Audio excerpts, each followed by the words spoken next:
Oi, gente. Hoje nesse vídeo eu vou trazer uma abordagem prática, um exercício prático de como a gente pode usar funções de alta ordem. Para você que está tendo que estudar agora na faculdade, ou você que está simplesmente aprendendo, estudando por fora, e você até sabe o conceito de função de alta ordem, sabe defini-la, mas não está enxergando uma aplicação prática, uma aplicação talvez até matemática, por assim dizer. Se você é um aluno de matemática, ou se você é um aluno de TI também, que é um aluno de matemática, querendo ou não, felizmente. Então, eu vou trazer alguns exercícios, uma série de exercícios na playlist que eu vou deixar aí.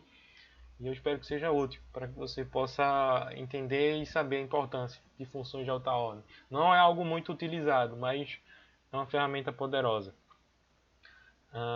Imagine você no seguinte cenário: você quer criar um script, um código, onde você receba o coeficiente A. Você quer descrever uma função matemática e você quer uma função de primeiro grau, onde você quer determinar o coeficiente A, coeficiente B, e você quer aplicar valores de x, ou seja, você quer aplicar pontos a essa função, aplicar um dado domínio, um dado intervalo de valores, e você quer registrar esses valores. E na abordagem usual da programação, a linguagem, usando os paradigmas imperativa, orientada a objeto, você simplesmente vai começar a definir funções que vão retornar, os seus retornos vão ser basicamente valores inteiros, por assim dizer. E com o uso de funções de alta ordem ou funções de primeira classe, você já de cara define seus parâmetros e salva a função como uma variável e utiliza essa variável para executar aquela função específica que você já pré-configurou para utilizar.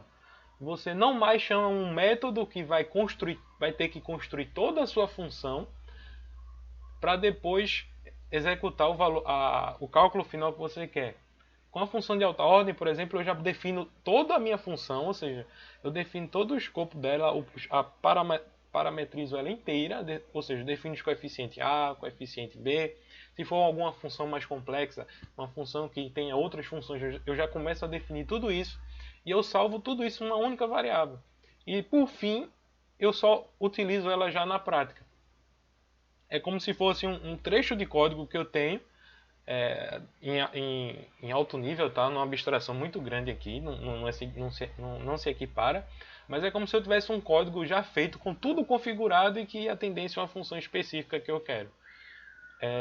E usando funções de alta ordem são muito bem explicadas quando a gente define pelo viés matemático mesmo, quando a gente define funções estritamente ditas, mas isso é aplicável a todas as funções que sua linguagem de programação suporta. Então, eu estou usando esse exemplo, mas podem ser funções sobre estrutura de dados. Ou seja, você pode ter arrays com funções, um array de funções com outras funções. Você pode ter listas, você pode iterar sobre essas listas, ou seja, para cada função você vai fazer alguma coisa em específico, então você pode brincar muito com isso. A gente vai definir nossa função aqui como um nome função, literalmente, e a gente vai definir nossos coeficientes. Primeiro a gente vai definir o nosso coeficiente A, também chamado de coeficiente angular, da inclinação da reta. Ela está crescendo, se está com tendência de crescimento, com tendência de decaimento. A gente vai definir nosso coeficiente B, que é basicamente a interseção que existe no eixo Y, né, que também o pessoal chama de eixo das ordenadas. Quando x é igual a zero, geralmente a gente aprende assim na escola. E como retorno, aqui a gente vai mudar um pouco. Se você estivesse fazendo na programação usual, você faria int e aqui de alguma forma você teria que receber o A, o B e o X para poder calcular. E eu não quero isso. Eu quero somente ter o parâmetro A e B já definidos e eu quero somente chamar minha função informando o valor de X. Eu não quero ficar repetindo. Entende? Dá para entender o que eu estou querendo dizer? Então, eu vou definir o meu retorno da minha função vai ser dessa forma. Eu quero uma função que recebe um valor inteiro, o retorno dela. Eu quero uma função que recebe um valor inteiro e que retorna um valor inteiro. Então, eu posso fazer uma das formas de construir essa função. Eu posso simplesmente vir aqui agora e criar uma função lambda. E uma função lambda é justamente quando eu envolvo variáveis, quando eu envolvo expressões, quando eu vou iterar sobre, quando eu vou usar filtros, o map. Então, a função lambda é muito importante no aspecto das linguagens, do paradigma funcional. E Kotlin tem esse suporte para a gente. Então, eu vou definir uma função que recebe um valor x, que ele é inteiro, e o que a minha função vai fazer, o cálculo que ela vai fazer, é pegar o a, multiplicar pelo x e somar com b. Esse é o cálculo que eu quero fazer. Dessa forma, a minha função já está feita, perfeita para se usar. Agora, eu já deixei comentado aqui, o que é que eu vou fazer? Eu vou criar uma função, uma variável chamada função 1. Aqui estava com outro nome, eu vou simplesmente trocar aqui, uma função. Ou seja, eu vou chamar a minha função, passando o parâmetro A, passando o parâmetro B. E o que é que isso está querendo significar?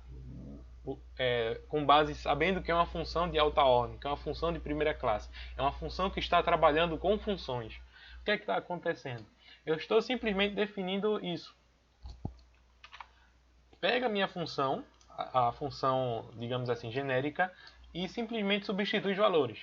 Cria uma função onde o A é 2 e o B é 3.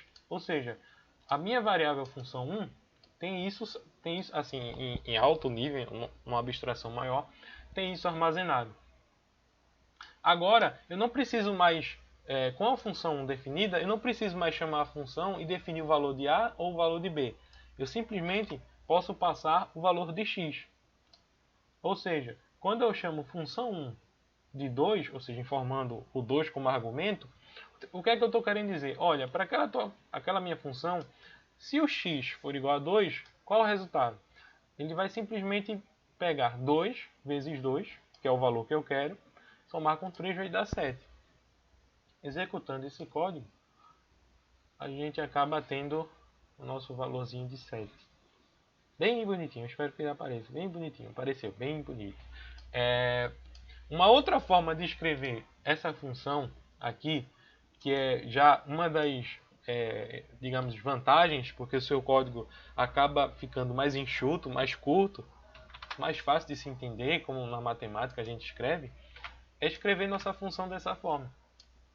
Onde a gente não tem mais as chaves, os returns para definir o que é que retorna, o que é que vai ser feito.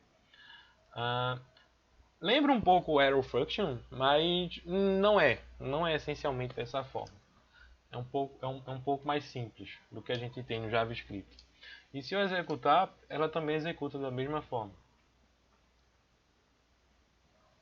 E agora, eu posso definir uma outra, posso chamar a função novamente e passar um outro valor, por exemplo, valor x de 0. Quando x for igual a 0, qual é o meu resultado? E ele vai calcular lindamente para mim.